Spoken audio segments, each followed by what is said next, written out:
Folks, welcome to another week. Oh my God, right now it's Monday, it's bright and shiny, and you have the whole week ahead of you.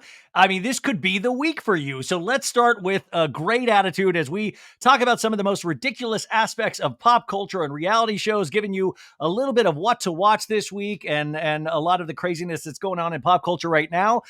Sophie is every other week, so I get to have somebody that I really love fill in on those Mondays that she's not here. So we have a returning guest today. I think she is so insanely talented. Her impressions are second to none, but she also has a one woman show. I don't know if you call it one man show, one woman show. It's a one actor show that I've seen over at the Groundlings Theater, but this thing has kind of caught fire in the last couple of years. And if you live in New York, I highly recommend getting tickets because she's starting at the Soho Playhouse on February 14th through the 24th.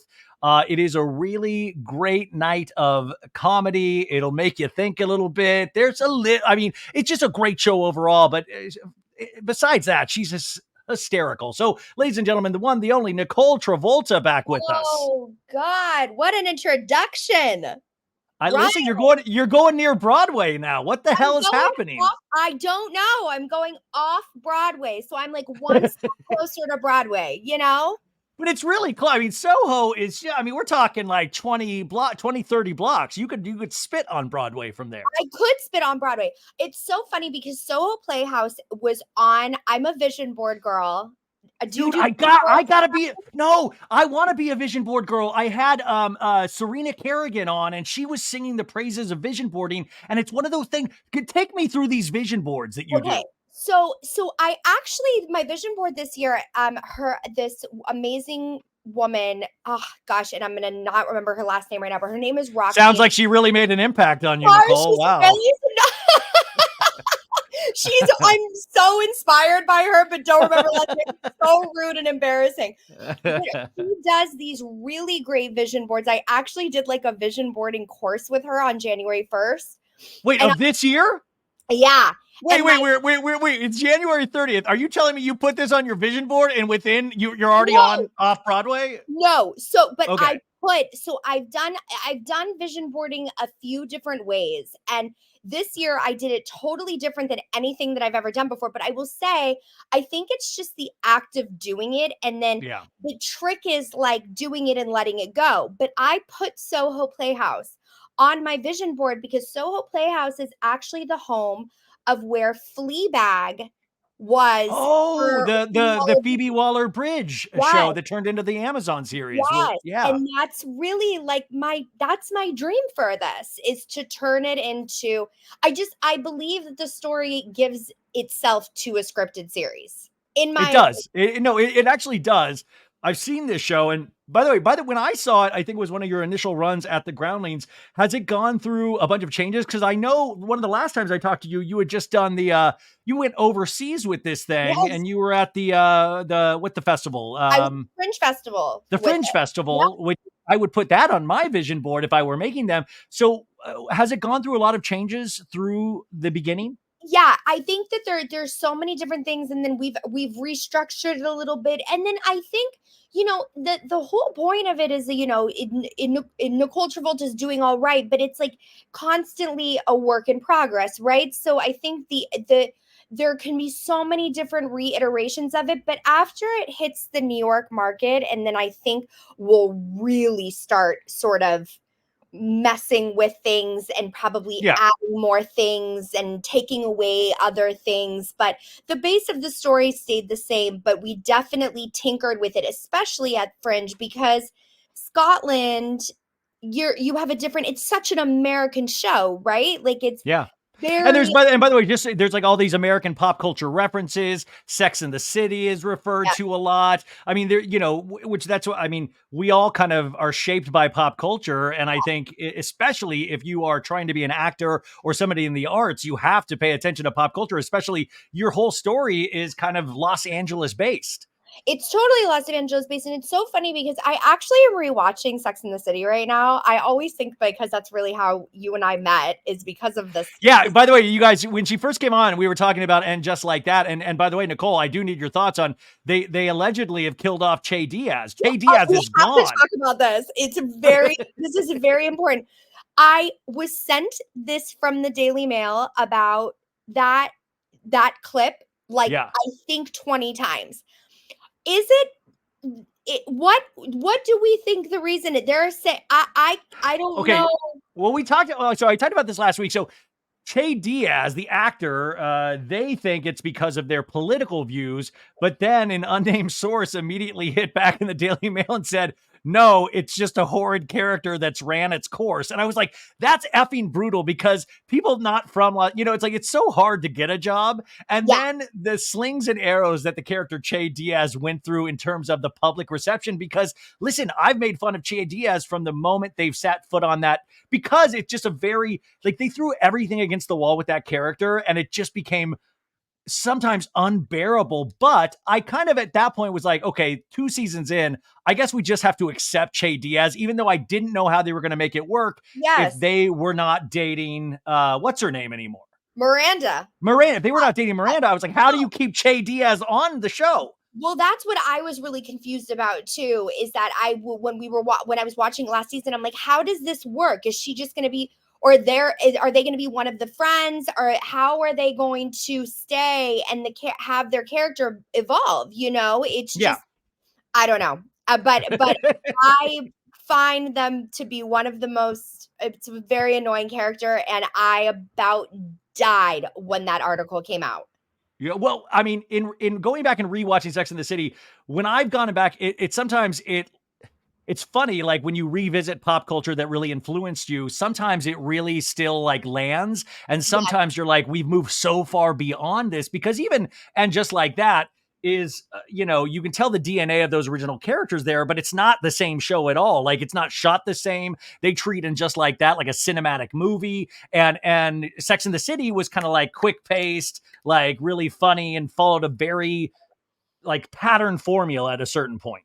yes, and that's what that show for me. Even watching it today, it still hits so good. That show, I it Yeah. there you are sucked right back into it. The pacing of it, everything, and that's I really wish they would have kept some of that for And Just Like That. And I know that they're saying that they're in different phases of their lives and whatever, but it almost just it lost something so much for me. But when I'm rewatching that show and I think about my show in my life and how you say in real life, we are, living by pop culture.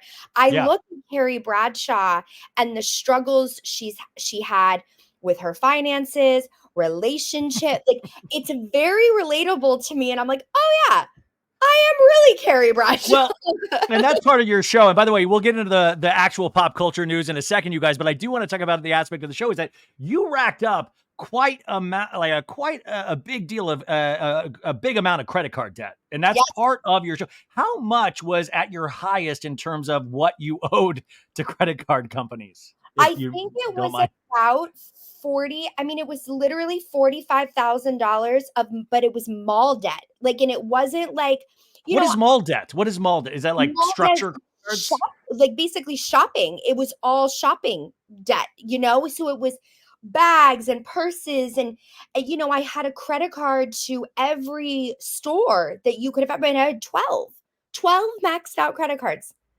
Yeah, and what was your favorite?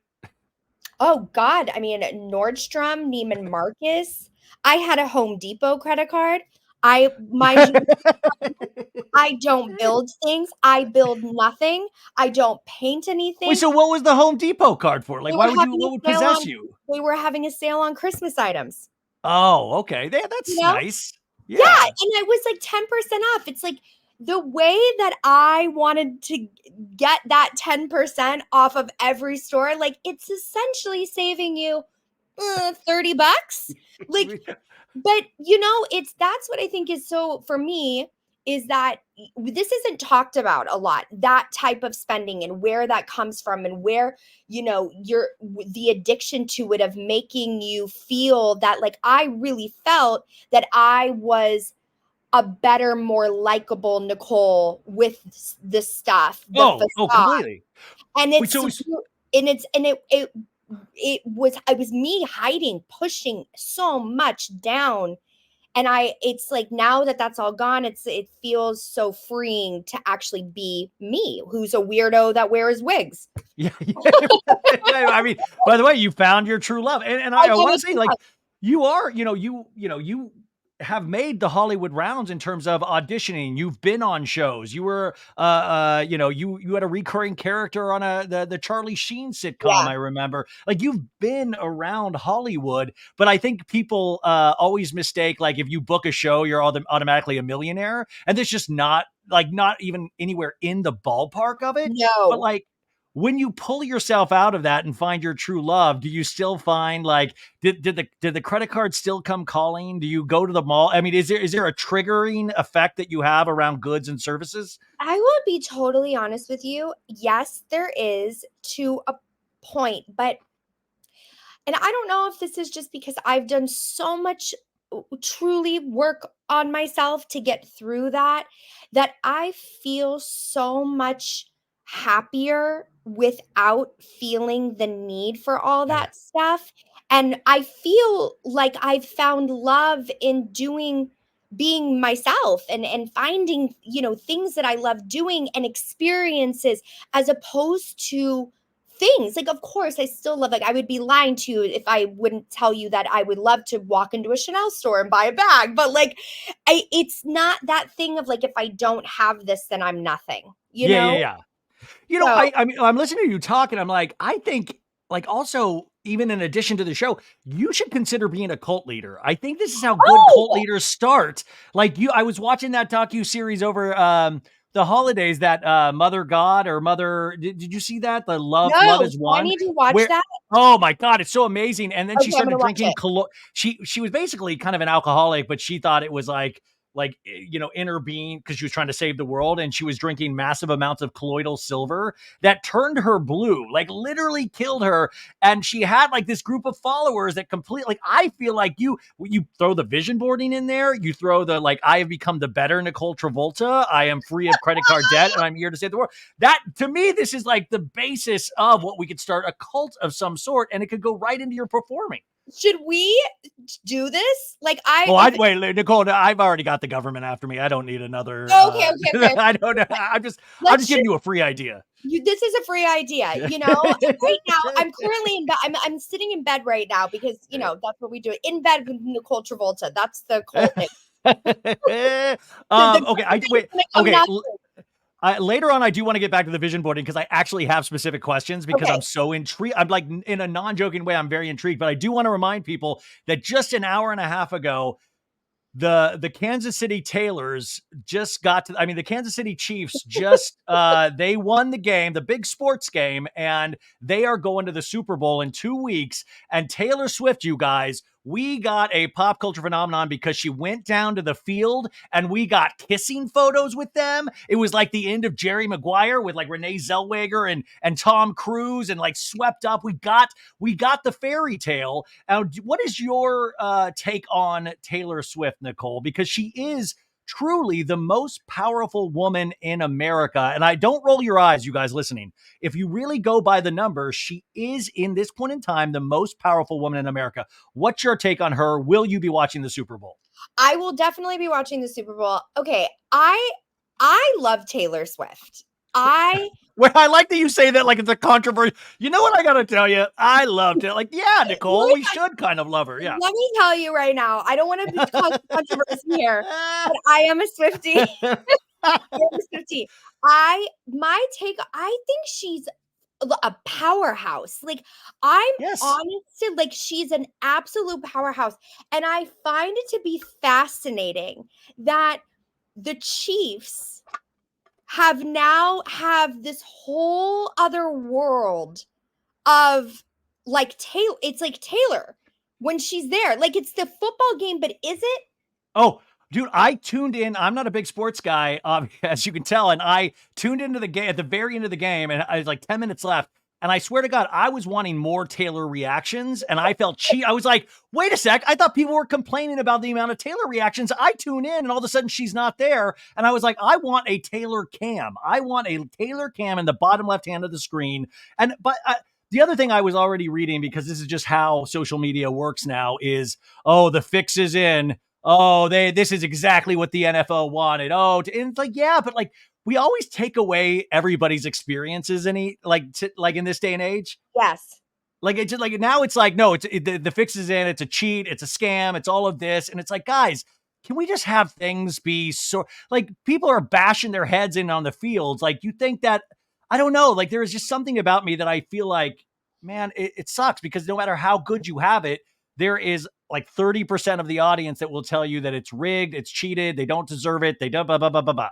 It's always someone, and especially now with the internet and how quickly things come out, people are waiting to take away we can't have nice things. Yeah. They take it away. And I feel guilty then. I'm like, oh, should I even feel anything about this? Should I even like Taylor Swift? I mean, like, Now, I have a question for you. Do you think that this is what the NFL like? I'm not. Oh, Like, do you think that they want this like this kind of oh, press around it, or do you yeah, think listen, I'm not ignorant. I think it brings in a whole new fan base. I think it's like 100%? but because by the way, at the end of the day, and I wanted to read off some streaming statistics to you later, because at the end of the day, it's all about corporations and conglomerates, but Right. it's all about the story too. Like I love that we have a feel good story in here. And do I think this relationship is going to last? I don't care. Like it's good for right now. And I think there is something nice. There is something good about liking a pretty shiny thing. And also, I kind of like the cut of Taylor Swift's jib. I kind of like the money she donates. I even like people are bitching about her flying everywhere on her private jet, but then she's making donations to offset the carbon emission costs of her private jet. Like the amount she has to do to actually just be considered, worthy of doing what she does is Yeah. wild to me. Like I'd Yeah. go insane. Like I can't even make it to the computer half the day. Like, I mean, like, how did she do all this? I would love to know, like, how big her team truly is. And do Like, you trust all of them? Like, right. how And do you how trust do that you many how people? and especially in a position of power like her. Did you ever see her documentary that she did? It kind Miss Americana or I Miss think America or so, yeah, something on Netflix? yeah, it was on Netflix. I'm pretty sure. I think it came out over COVID, but it was about also surrounding her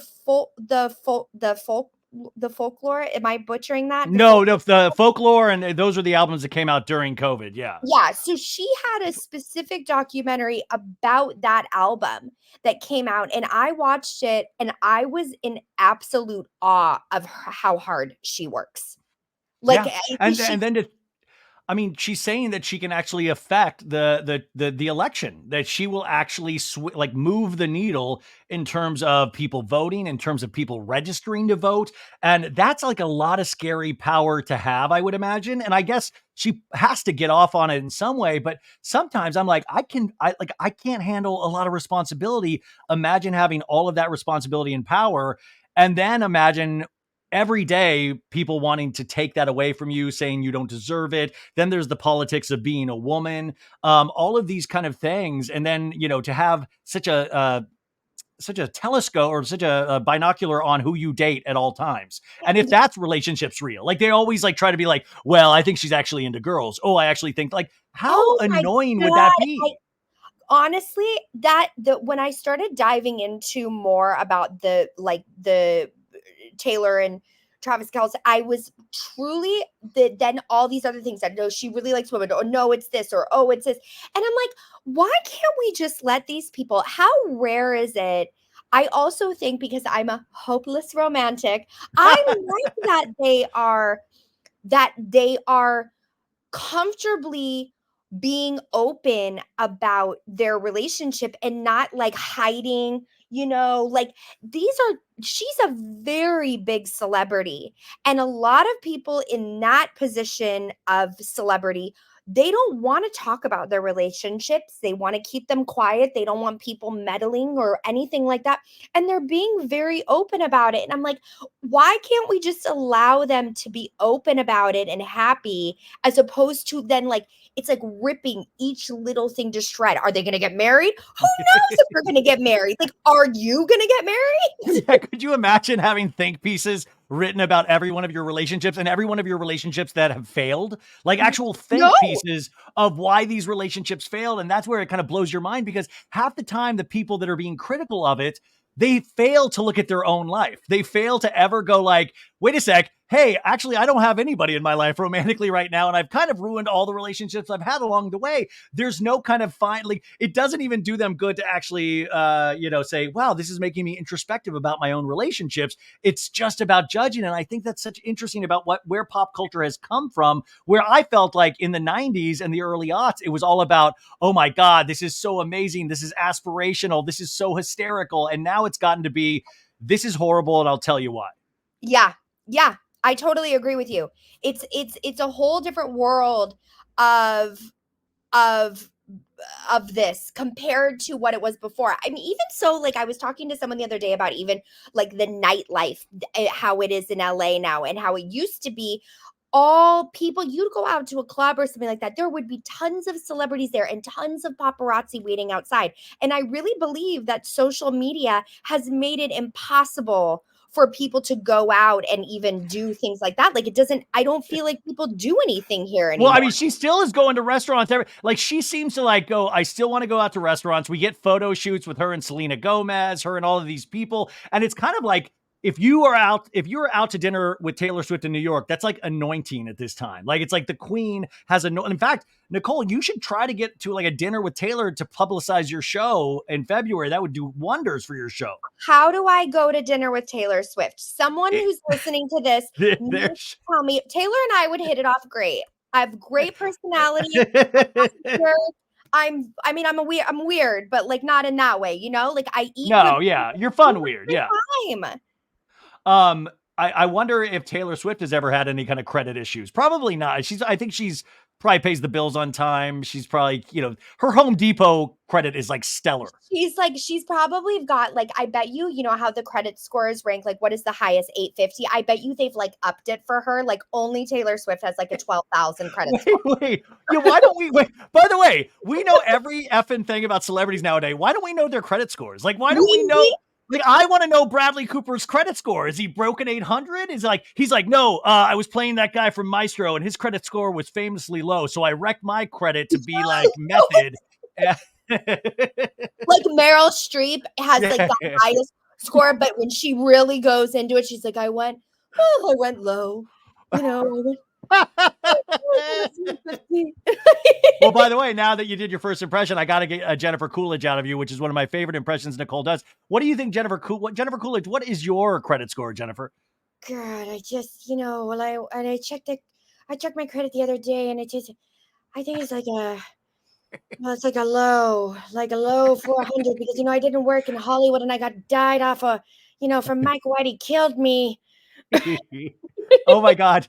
She won the Emmy. You do an amazing Jennifer Coolidge, and she won the Emmy. I think the second year in a row, or like for White Lotus, and they're filming the third season of White Lotus now, and they've got another star-studded cast. I'm pulling for like a Jennifer Coolidge dream sequence, or a ghost, or a twin. Have you heard anything about anything Jennifer Coolidge related in terms of that? And I honestly, listen, that last season was, so god dang good. Like, Yeah. I understand ish, I guess. Like all good things must come to an end, I guess. Yeah. But she really was such an asset to that show, in my opinion. Now I haven't heard if they're going to bring her back or do anything like that. They should, but Parker Posey is Oh interesting. God. I mean, I am not a gay man, but I will tell you, I tend to have gay men taste, and Jennifer Coolidge into Parker Posey is, I mean, like, Parker Posey.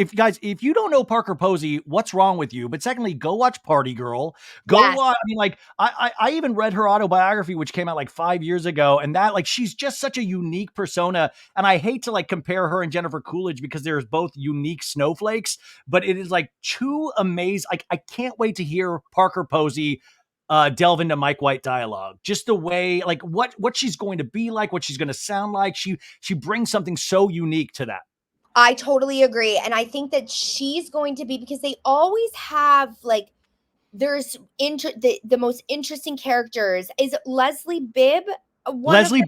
Bibb, yeah, Leslie Bibb, and she's been around, kicking around forever, and she's an Ever. amazing actor. Yeah, She's been a dude. Did you ever watch the show Popular? yes, she's been to the That, CW days, and yes. she's been dating or engaged or married to who's the amazing actor that she's been with forever? Sam Rockwell. Sam Oh, Rockwell's yeah. her partner, and he's an That's amazing. right. Like it's like they're both amazing actors, but like she's had small parts in like Iron Man and all. I mean, like Mike White takes these people throughout his career, and that's why even with Nicole Knows, even when I was trying to do it, was that like Hollywood is a marathon, not a sprint. And those were like the kind of shit you would put on your vision board. Like I always said, actors heard more inspirational phrases by the time they were 30 than most people hear their entire life because it's such a battle to stay in that battle of trying to be an actor. And that's what it makes. It's like if you consistently do good work, the hope is you find a Mike White somewhere along the way that has believed in you from the beginning to give you an opportunity at some point. It's the truth. And I think he really does that too. I mean, you're watching him because a lot of these people that he's casting have been around a long time, and they're then doing these shows, or they haven't been, they're new faces or newer face or whatever, but these his shows, this White Lotus is so good. It's like skyrocketing people Yeah. Yeah, into I a mean, but that's so much pressure on Mike White too. I wonder like he has to churn those episodes out. And Mike White, you guys, you all know him and all that, but if you even just want to have that reality show, there's a season of Survivor that he's on. It's a brilliant season. Mike White was a contestant on Survivor and he killed it. Like think about Mike White and his wacky like amazing brain and his way to write characters, the way he ingratiated himself with other contestants on Survivor. You can I think stream that season on Paramount Plus, but it's worth going back to check out. This guy has been so good for so long. I first knew about him from a movie he, I think, wrote and directed that was like Sundance thing from like 20 years ago called Chuck and Buck. And it was about Mike White. He put himself in it and he was in love with his male childhood best friend. And it was a really great movie. I would have to go check that out again because those movies that you just forget about and then remember Yeah. all of a sudden. Anyways, Mike White. But that's the thing is that like in your thing of doing this show, we're always told to create our own opportunities. I think this podcast came out of that, and your one woman show came out of that. Like you have these vision boards, and a lot of actors and people that we talk about do. What's on that vision board in 2024 that you made after your workshop early January? What's the next goal after the Soho Playhouse? Gosh, I mean, my dream is to get an extension in New York and stay there and let it be put for a run, like a Yeah. legit run. But I'd love to tour it, and I want to turn it into a series, and I believe in it. Like I wholeheartedly believe in it. And I think that there could be such a fun sort of like that kind of style, like HBO, Mike White, like that type of like a But you're single. not getting sick of it? Like, I mean, like we're about to talk about Vanderpump Rules, and I just watched I got a screener of the season premiere that airs on Tuesday of Oh my this God, week. I'm So so get jealous. ready. But my thing is, part of me is like, oh man, we're going back into this again. And do you ever get like that? Because it's your personal story. You're having to like, what keeps you engaged? What keeps you like, like, oh, I just want to go do these other 30 ideas that I have in the hopper. What keeps you engaged in this one idea? I think that what I've learned is that I think, or for myself, and I don't think it's maybe not for everybody, but I think I had, right, this started as an idea and I was like, I really believe that I have something here. And then I formed it into the show. And I think that for me is that I want every time I do it, it hits differently. the laughs are different, and the connection with the audience is different in all of the most amazing ways. Even when it's so challenging at some points, it you can take that and learn from it, and it changes you as a performer. But I think what I love about it is that I want to have, like, if I can put so much time into having like a wonderful piece of work that expands into something amazing. And of course I have other ideas and other things that And I you're want to. probably auditioning as well on top, putting yourself on tape and all of that Right. stuff. So I don't know, like, I'm not sick of it yet. And I think I think I would never be sick of it, but I think that then it would just, move to something else. But it makes me so, I feel proud of it, and I'm really in that, and I'll forever be proud of it. But really, I think it's just like the connection, I think, with people that I'm getting from, because people don't know when they're coming in. I think sometimes they think they're coming to somewhat of, like an SNL show that Yeah, yeah, yeah. characters and stuff, and you get a bit of that, but they're leaving going, I mean, the reactions that I've had are some of the most d- humbling and heartwarming, and like, uh, related, people are relating to it, and I think that that's what keeps me ticking with it. Same thing with my podcast reviews, Nicole. One lady told me to shut up, and I love it. I keep coming back for it. Well, I you know keep what, coming back. you keep coming back. If she's telling you to shut up, you must uh, keep going. um, okay, so Vanderpump Rules, I know you are a fan of, and we left off with Scandival happening, and the kids all went on their summer break, and they're back. There's only been like 3 months, you guys, in the first episode of the new season where we come back, and Tom Sandoval and Scandival is it's like an omnipresent force. But everybody's kind of picking up. We're seeing where everybody's leaving off. In your head, where do you think, like, are you willing to give Tom Sandoval a redemption season? Are you willing to forgive? And by the way, I want to also, a part of your show talks about you were married at one point. Yes. You talks about your previous relationship, and things unfortunately didn't work out, or fortunately, but it's this 9-year relationship that Ariana and Tom had. And we see that that is completely shot to shit. And where in your head, if this was your reality, where would this go? Where would you, if you were Ariana, what would you do? With him, giving him like not a second chance at a relationship, but more like a Would second you chance. film with your ex? Would you film with your ex on a reality show? Would you, after you broke up, after he cheated on you for 7 months with a friend? It would be very, very, very difficult. I don't know, because even if you can let it go in somewhere or find peace with it, I don't even know. But to have to face that every day, like just the fact that there was cheating involved with like with the best On friend T and it's on TV. on TV, and God, I mean, Raquel, my God, I don't even know what to say about her. Well, But like Bambi, like I've do you never. wait? See, I want you to work on your Raquel imitation. I want you to, like, this is what you got to do, Nicole. We Okay, got to get you on some Housewives. We got to get you onto some things, and then you can come back for like 2 minutes each episode, and I can plug your show, and you can, like, because Raquel, I just want to like tease a little bit. Raquel obviously is not in this season, but in the first episode, they don't know that yet. They're working off the assumption that Raquel will eventually be joining them at some point this season. So you'll see pretty early on, there is somebody, even though Ariana has made it very clear she doesn't want to be friends with anybody that's friends with her, you see somebody that's already kind of reaching out to her. And it's somebody that's a little surprising. And I don't want to give anything too much away because we'll do a full recap this week. But it's really interesting to have, like, to have all of this shit play out on TV once again. And like these friendships, it's not like, the Sex and the City girls. Like, these are like, you believe that these are lifelong friends, but these are reality show friends. And I don't think I could ever trust reality show friends because there's a paycheck involved. No, well, exactly. I also well. I don't know how much you can give away. I'm like, oh my God, I want to know everything.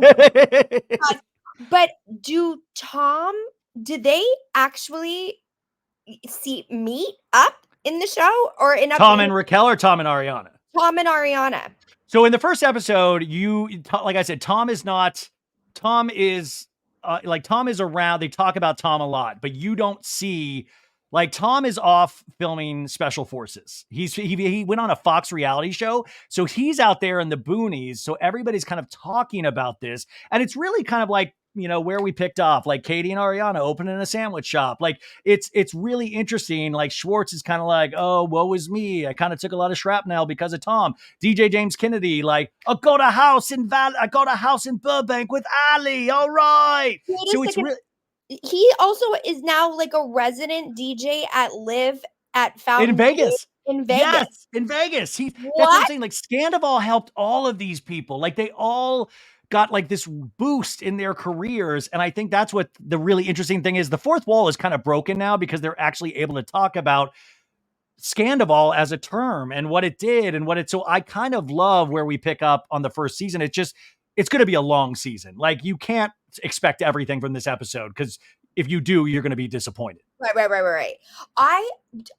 Ariana is having a moment By the too. way, she's going to be on Broadway in Chicago while you're in New York. I should go. I really actually would love to go and see her in Broad. You should. This whole thing, it was like brand deal after brand deal and Dancing with the Stars, the whole thing. She really Took it. leveled up. She leveled up, but my thing is, let's watch. And just like I was talking about earlier with like the negativity in terms of, oh, the NFL's rigged, blah, blah, blah. You start to hear those little comments of, oh, she doesn't deserve this much. Oh, I got cheated on. I didn't get this. And I'm like, dude, if you got opportunity, like I said this till I'm blue in the face. Is there some rule that she shouldn't be taking things because she got cheated on? Is there some rule that like she's working her ass off? Like you've got to strike while the iron is hot. Sorry if it annoys you. Should be doing all of this stuff. People, I'm so incredibly tired of people and they're like, everyone's like, we need to support each other and love each other. Live, laugh, love. And live, laugh, love. And then people just rip each other. She's doing good things and people are ripping apart. Yeah. And by the way, she's not the one that cheated. Like she's by the way, her only sin was she didn't stock pins and batteries for Tom. And I do think, she's like, you didn't stock enough pins and batteries, dude. I had to cheat on you, dude. It's a good impression. I had to cheat on you, dude. And it is so funny. Like it is one of those like I want to believe.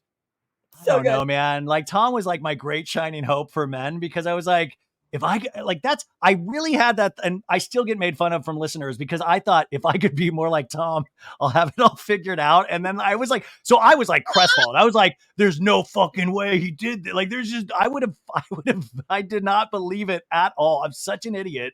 And that's the thing is that you really, all you can do is try to like be a good person and try to do the right things for yourself and like don't put too much stock into what anybody else is doing and kind of stay in your own lane, but like let Ariana stay in hers. Like I just think it's funny because when you're on a show like this, you almost set yourself up for those slings and arrows. Like Ariana potentially, even though this was done to her, could have a bad season because she's like, fuck Tom. Fuck him wanting to stay in this house. Like, fuck this. Like, I think if you actually are in a contentious relationship that ended poorly, isn't everybody out? Like, nobody else out there wants to hang out with their ex after the fact. If that happened. No, I don't want to see my ex. Like, I mean, if I ran into him, it's fine, like whatever. But I cannot imagine having to then put on like my big girl pants and like try to be. Can we stop with the big girl pants, Nicola? What are these big girl pants? Is that like I don't know why I don't know. Maybe that's sexist of me. I always hate big girl pants. Like where did big girl pants? Where did big girl pants come from?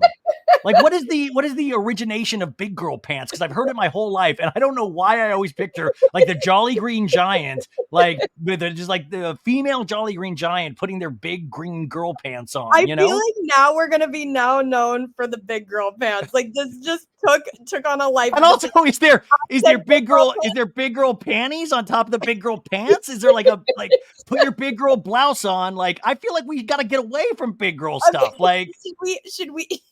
Like there should just be one. Like we're all like, let's not be sizist about like big like every. When you actually put it into perspective like that, that's actually true.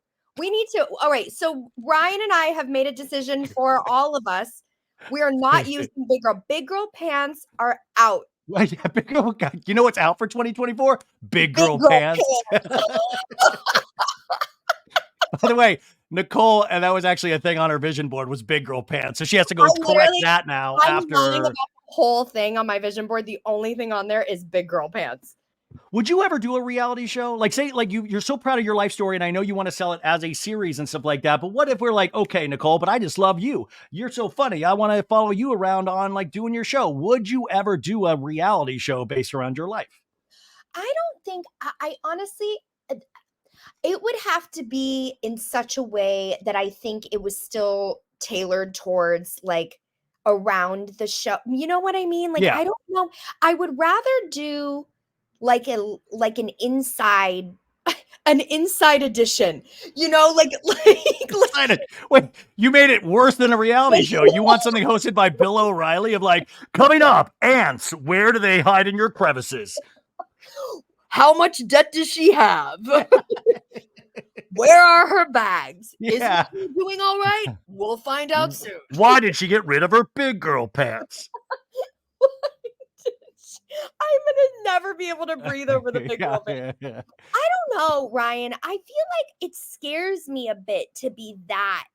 Even sometimes I post story like when you post stories and you let people in, and then Oh, people really feel like they know you, and like oh it no, scares no. me. I have people very close to me in my life that said I do not want to be a part of your story. I don't want to be a part of. I don't want to be a character. I don't want to be. And it's weird because you realize you kind of think in terms of story, like what you would share and what you wouldn't share. And I was so open with my mom and when she was sick and all that stuff, and it gave my mom great strength. So in that sense, it did so many great things for my mom, sharing her story about being ill and when she passed away and all of this stuff. Like, but at the same time, there's only so far that I'm like, oh yeah, as I get older, like what's the goal of that? There are some people that do it so great, and I'm so like in awe of that. I'm like, I can't believe you're willing to be this open and stuff. And I just don't, because I always want to be the guy that does the stupid joke that you roll your eyes at, or like there's something that's very comforting in that for me. But also, I've been through a divorce. I've been through like I don't want to. There is like I remember sharing, and this is even before I did a podcast. I had a web series called like Talking Marriage, where it was like I was a talk show host thinking I was like the perfect guy at marriage, but really it was about how bad I am at marriage. And it was like in retrospect so dark that I'd actually put that out there, and I didn't even realize at the time. Did your ex ever reach out and be like, hey, don't talk about me too much in your show? Like, did you ever have to have those conversations?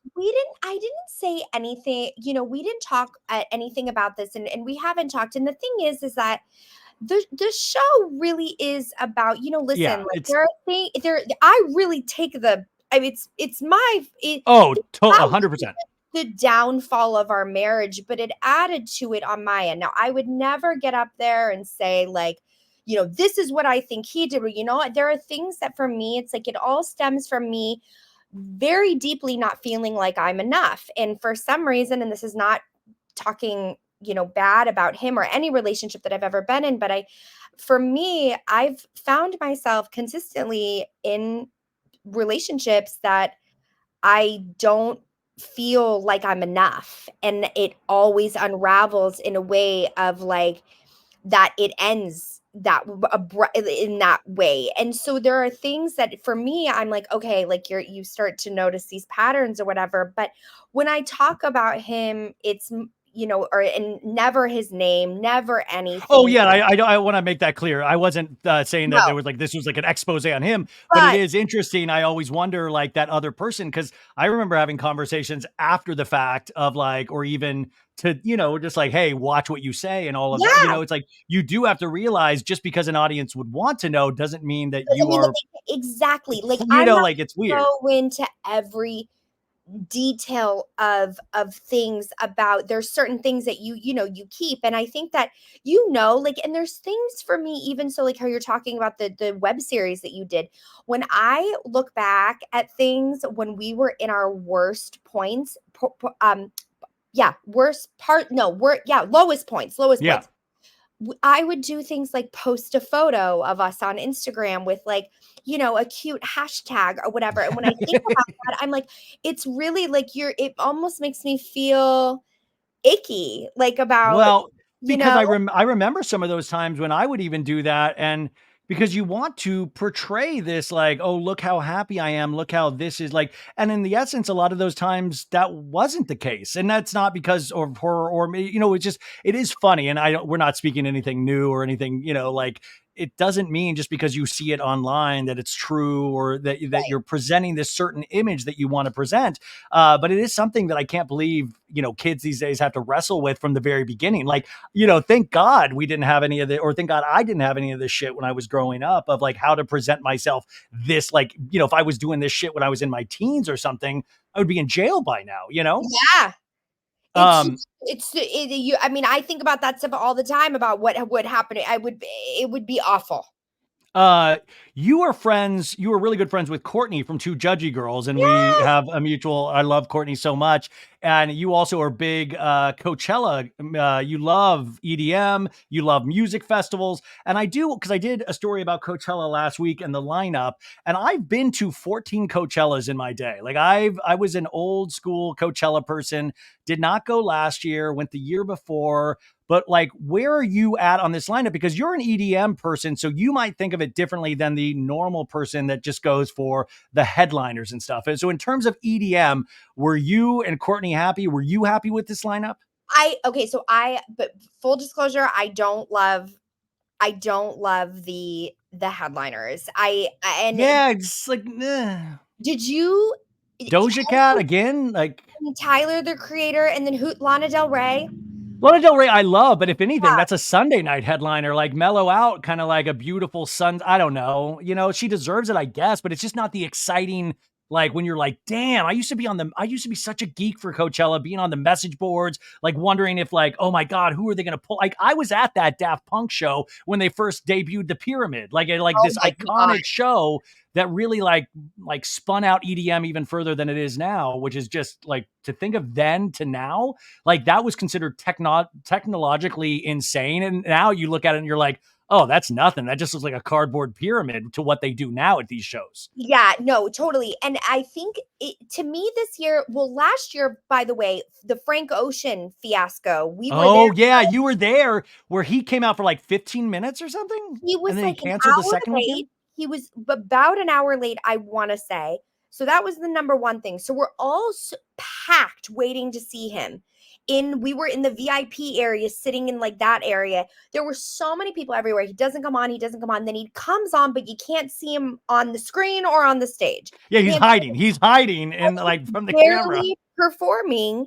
And then he would take like 15-minute breaks between each song or leave the stage. And it was so bad. My friend Saf and I left and went to the Yuma tent, came You back probably had out. the time of your life. I had the time of my life in there. But we came back out and it was so disappointing because these tickets are so expensive. Expensive. And then the next weekend, they had um Fred Oh, they again, had Fred again, Skrillex, Felix, and and what's Swedish that House. dude's? Oh, yeah. So, yeah, they had like, they banged it out all of a sudden. They did it a huge thing. And I'm like, this is how you end Coachella. This is how you end Coachella. Like, and I feel like this year, I just heard an article that this is the lowest ticket sales that they have That's ever what there was an article that came out saying that, both weekends are not sold out yet. And there used to be a time that both weekends would sell out the day had of, day. and then you would be fighting for tickets for the rest up until April when and so, and by the way, there's a lot of arguments to be had is that, obviously money's not flowing like it used to be. Yeah, it's not strong as of a lineup as it was, but also the state of music is so all over the place is that you can't please everybody all the time anymore. And this used to be kind of an alternative rock, Yeah. sometimes a throwback act festival, and then it moved into pop. It moved into, and and it really, they had a great year last year in terms of, you had like Blackpink, you brought in K-pop, you brought in all of these different styles of music. But then this year it kind of was like a womp womp because they were always known for that surprise.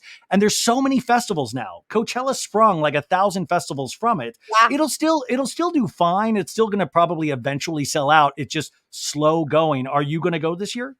We are going this year. So Courtney's going. our friend group, we go every year. It's like this thing that we do Yeah, together. that's the thing, right? It's about the I mean, it's not to be cheesy, it's about the friendship, you No, know? it's true. And I think, as we get older, we're all like doing so many different things. So I think that this is like the one time specifically that we all get to really be together and it's fun and we do the whole thing.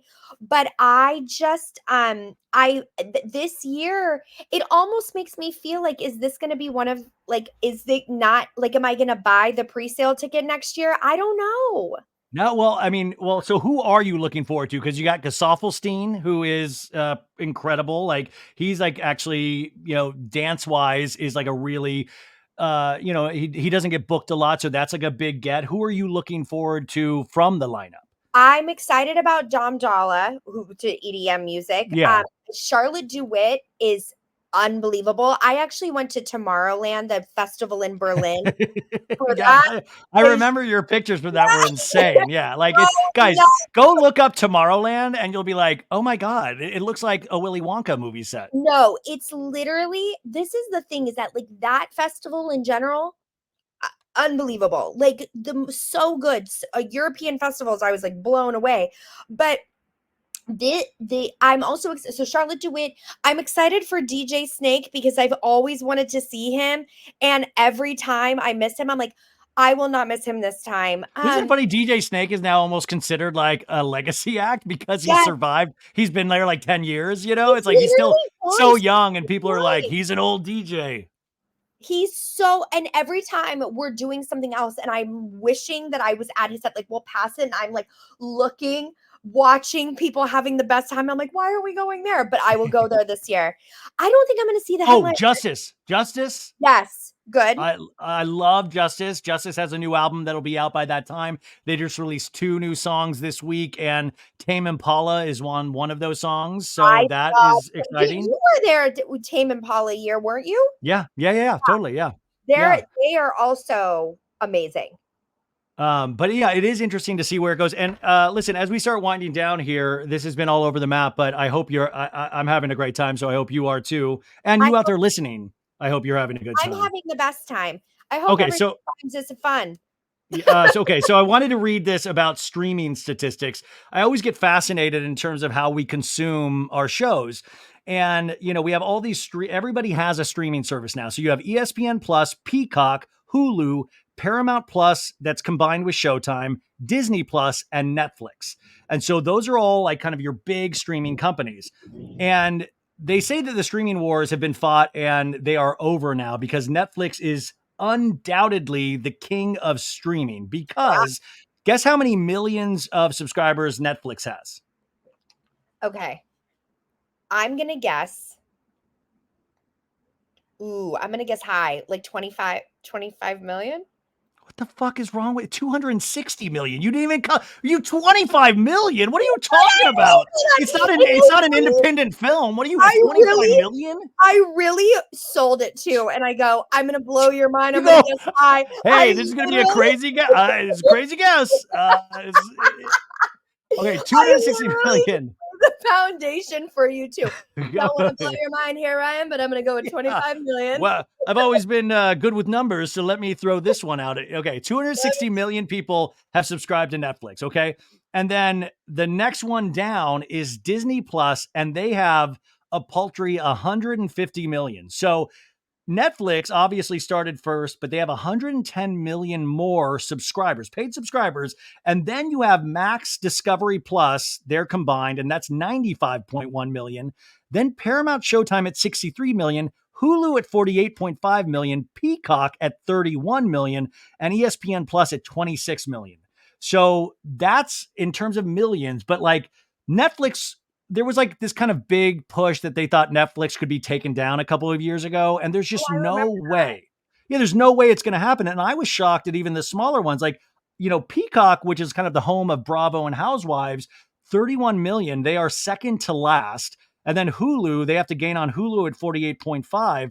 But the other thing that I was reading that fascinated me was like Netflix, they have such a strong like base of customers that they're able to take shows like Suits that was on the air over 10 years ago, Suits, and they made it a number one show again in these last couple of years. Like it was they treated it like it was a new show. So they can actually license shows from other networks and streaming services, put it on their platform, and it will do better than if Suits was on Peacock because they just have so it's like it's a juggernaut that you kind of want your show on there because you have more subscribers. So it's like all of these other ones are left in the dust. And somebody was asking me, like, oh my God, I just saw that 6 Feet Under, the old HBO show, was on Netflix. Well, Oh wow.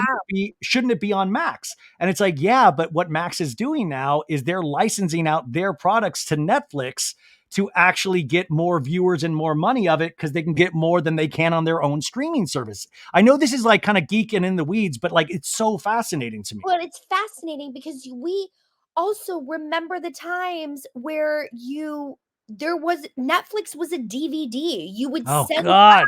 Yeah, you I got 3. I got the I three. You had 3 a week. If you got the Yes, like you had 3 and you'd have to yes. finish one, mail it in. That would take 2 to 3 days, then 2 to 3 days to come back. You didn't have a streaming option. So this to me, I get fascinated with stuff and the numbers games of things and how the streaming stuff works because it has taken over. I mean, they make everything. They take everything. It's wild the amount of content that comes out of that machine.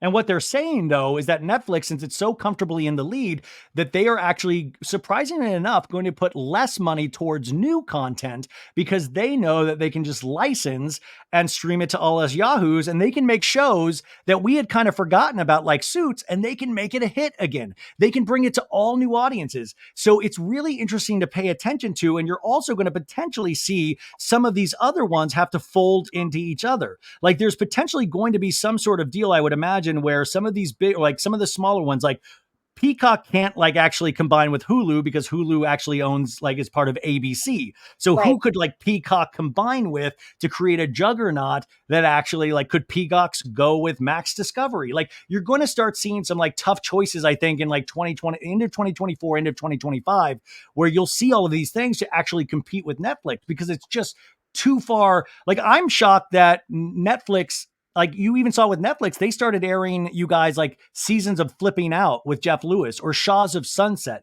They've taken Bravo shows that should be fully on Peacock and they've licensed them out to Netflix. Interesting. I didn't know that they've done even that far. They've got like that's Yeah. crazy.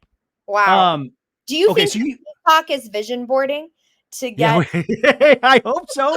Obviously, Netflix has the best vision board known to man. no, So you can't even get into Netflix vision board because it's like lock and key. They don't let anybody you in. have to pay. God, could you imagine? Yeah. But I mean, I geek out on that stuff so much because we have so much at our fingertips, yet it keeps getting further and further away from us. Like it's like, I was the other night, I was trying to watch some stupid movie. Oh, I was trying to watch the old Mel Gibson movie Ransom. Oh, I was trying to watch Ransom, like, give me back my son. His son gets yeah. kidnapped. Like, trying to watch it. We can't find it anywhere. It's not on any streaming service. We had to pay $6 to rent Ransom. And I'm like, have all the streaming services. Why am I not able to fucking watch Ransom when I want to watch Ransom? It's why is that though? That is what I don't understand yet. All the streaming services is we pay for, and then older movies like that, some of them you go look, and exactly the same thing. I have to log into Amazon Prime and pay $7, but I pay for Amazon Prime. Like it's Yeah, all it's bullshit. so it's crazy. Like I almost think they have something censors in our mind. It's like, hey, this fool wants to watch Son-in-Law with Pauly Shore. Let's remove it from a streaming service really quick and charge him for it. Like let's just remove We like got one. yeah, we got what?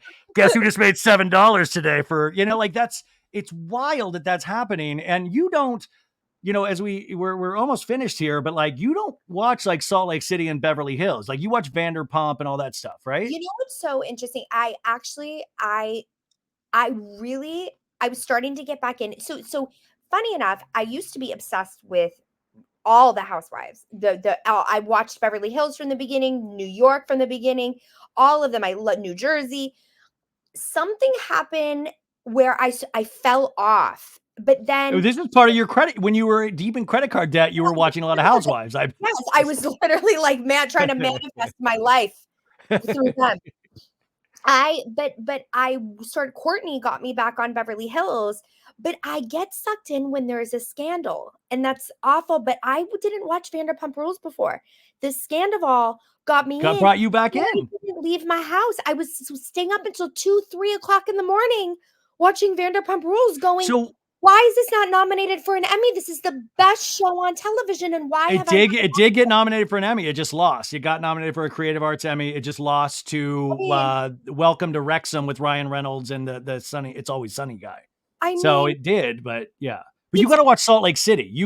There was a scandal there, and I think this season is like a good one-off season for you to catch up on. One more thing, and then I want to talk. Like we're almost. You have 8 more minutes. yes. Okay.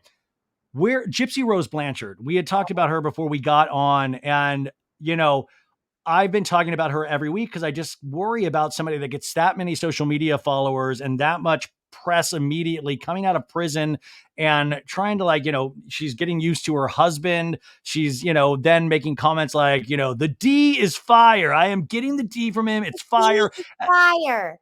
Wait. Do you have a Gypsy Rose invitation? I think so. So, but I need to work on it a little bit. But she kind of like talks like, "Hey, you guys, it's Gypsy Rose. The D is fire. Oh, God. Haters gonna hate." Yeah, like she's talking like the verbiage is it's very interesting. It's very pop culture mixed with somebody that hasn't been outside in a while. And it's really, and I watched that 5-part Lifetime docuseries, 5 or 6 parts that came out, and I found it really fascinating. But then this weekend, even she was like cutting her hair and she was like, you guys follow your dreams, do whatever you want to make yourself look better. And I love that it was a positive message, but at the same time, I'm like, she needs a Kris Jenner. She needs somebody to focus this. And also I just get worried that we're going to wake up and she's like, well, the relationship didn't work out. I had to cut him loose. The D was not fire anymore. Like, I'm so worried. I will. It's dry. And so I think I feel like you know this about me, and I feel like you're kind of similar in things. But when I attach to something, like I really attach hard. Like it's all I think about. Yeah. All Gypsy Rose for me. What it was a big one, and I loved that the show with Joey King. The act. The act. The act with Patricia Arquette. Yeah. Yes. I was fascinated by this. Like, I want to know, who is Gypsy Rose Blanchard's publicist? Like, who is this woman or man who is publicizing? She was on everything. She was on the Nick Viall. How do you say? I call him Nick Vialli, but it's Nick Viall. Yeah, Viall. Okay, Vialli. Yeah, sure. But she was on that podcast. No, dude, Not Skinny Not Fat was having her on the Instagram. You had all of these like people like at her like kind of release party for the Lifetime thing where it was like she was, really kind of ingenious in the sense of like gearing it towards like a TikTok audience. And I find it, by the way, somebody that loves Taylor Swift intensely, Gypsy Rose, I was really thinking we were going to get a Gypsy Rose Taylor Swift picture because she was initially going to go to that Kansas City Chiefs game the week out as she came out from release. And then they were like, no, you got to get out of the state. You can't go to the game.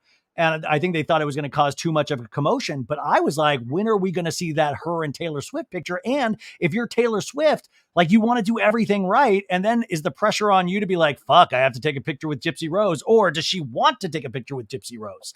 Yes, I have questions about this too. And also I think that people are starting to not like that she's getting success because of it's for something that's a very grisly crime at the end of the day, even though her mom did. Obviously if you've followed her story, it's a very tragic, sad story, but at the end it is still a murder that shouldn't have happened. Right. It's very tragic. It's very sad what happened to her. The story it's heartbreaking that people go, and I know, but there's other stories out there about, what is it called? Munchausen by proxy. Munchausen by proxy. By the way, the Yolanda Hadid from Real Housewives of Beverly Hills, that was when she was accused of Munchausen, like Munchausen by proxy. That was a whole storyline on Real Housewives of Beverly Hills 10 years ago. Yeah.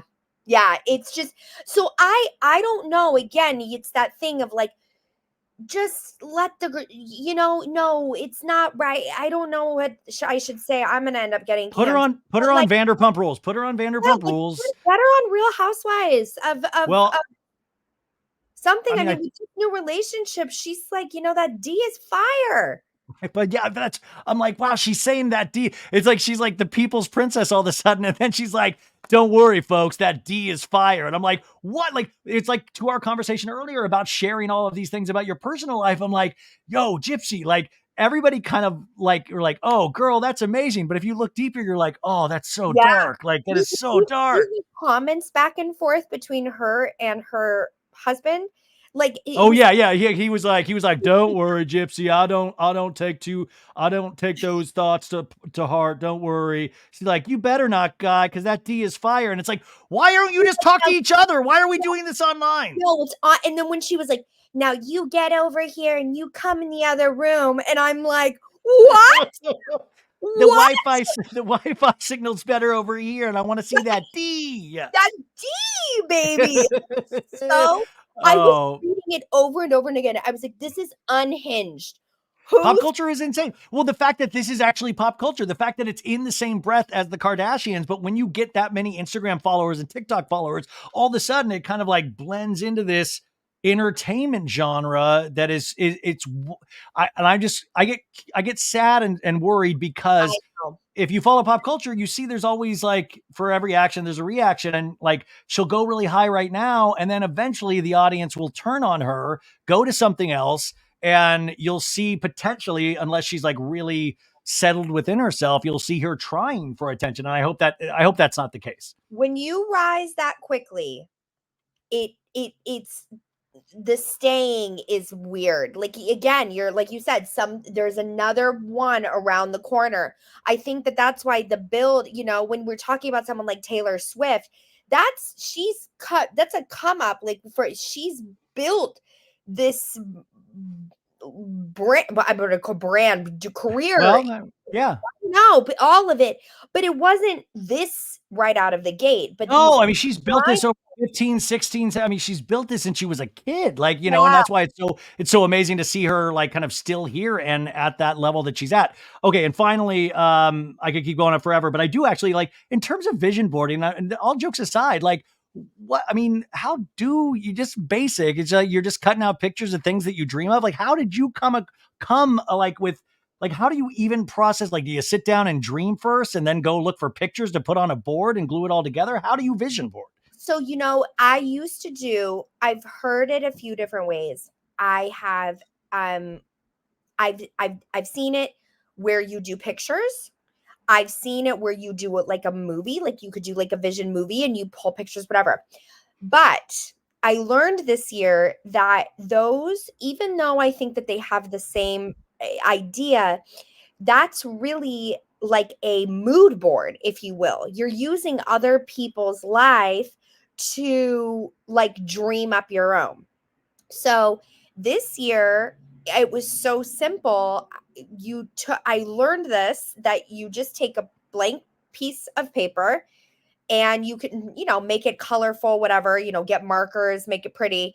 But you literally write Vision Board 2024 and you separate into categories and you literally just list the things that you want for your life. And this woman, her idea is that some people are like, put it out, put it on the thing, like make sure that it's up so displayed. But she is like, you do all these things, whether it's travel, career, love, relationships, things like that, and you categorize them. And she separates them into like 4 categories.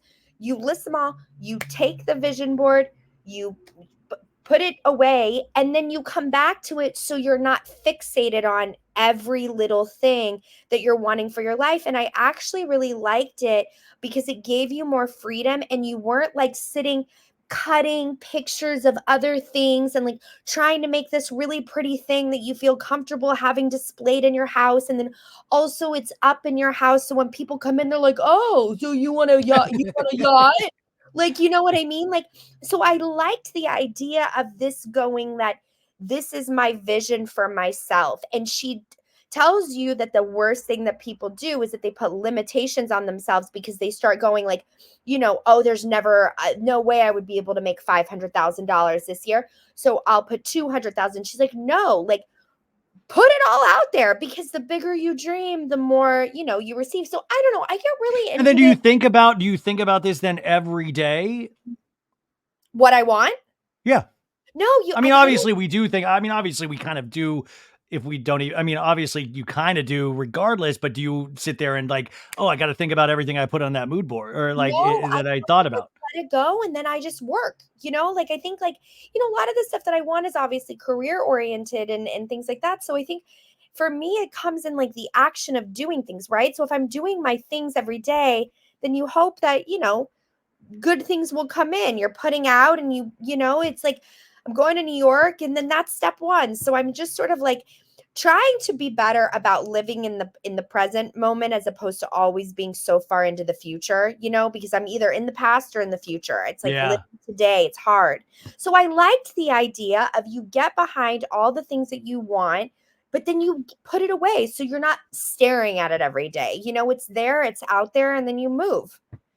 Also, your manager just I was thinking of this, your manager should contact the SNL people and have them come see the show while you're there. That would be Yeah. wonderful. I was just thinking about that. Anyways, that's I always I don't know. I think there's something in me. I'm a coward about moving forward sometimes, and like the vision board thing though keeps coming back in. And the last time I did a vision board was like 15 years ago, I think. And I was talking about this on a Patreon. I was like, but weirdly enough, a lot of those things on that vision board at that time has weirdly come true. Yeah, Um, and also the other thing about limiting yourself is very interesting too, because I was just sitting there thinking, I was like, oh yeah, I'll put like top 10 podcasts. And I was like, well, why don't you put like top 2? Why don't you put top, like, why do you say, oh, I could only go this far? it's I don't want to be greedy. I don't want to be greedy. it's like this cycle, like, when I think about it, I'm like, I would love, my big dream would be to, doing all right television show. And I started to write nominated for an Emmy. Like, why can't I win the Emmy? why can't, Why can't I win the Emmy? Like, but why you can't know they call also it the Travoltas? Why can't that be the award? The why Travolta. why can't I have one of those No, you're awards? right.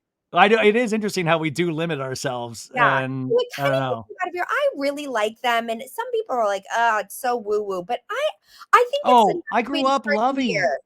dude, Yeah. I watched the Emmys and I loved what they did this year. I I was I bummed out. loved it. Yeah, but anyways, guys, the show is Nicole Travolta's Doing All Right. It's going to be at the Soho Playhouse February 14th through the 24th. How do we get tickets if we want to get tickets? You can go to sohoplayhouse.com, and they I'll put also this in the show notes, you guys. they also live, on my Instagram. There's a link in my bio. But New York, please. This truly it goes nowhere without, the love and support that it's received. So I would love to have all you East Coasters tell your It's a friends. fun night. It's a Fun fun night. night. Have fun. I mean, Yes. February 14th, though, that's Valentine's. You're expecting couples to or by the way, if you're single, this is a perfect show to see on Valentine's Day. Yeah, and if you're in a relationship, it's a perfect reason to come and see my maybe you don't want to continue your relationship. And shout out to anybody working at Home Depot. Nicole kept you in business for a while Oh, there. baby, my Home Eh, Depot babies. I love you so much. how else can we support you besides going to the show? Is I just go follow you on Instagram, support that way. Instagram, TikTok, at Nicole Travolta. Would love it. Love to have Well, you. I love talking to you. Thank you for doing this. This was such a fun conversation for me. And you guys go support, and we will talk to you next time, Nicole. Brian, I love you. Thank you for having me.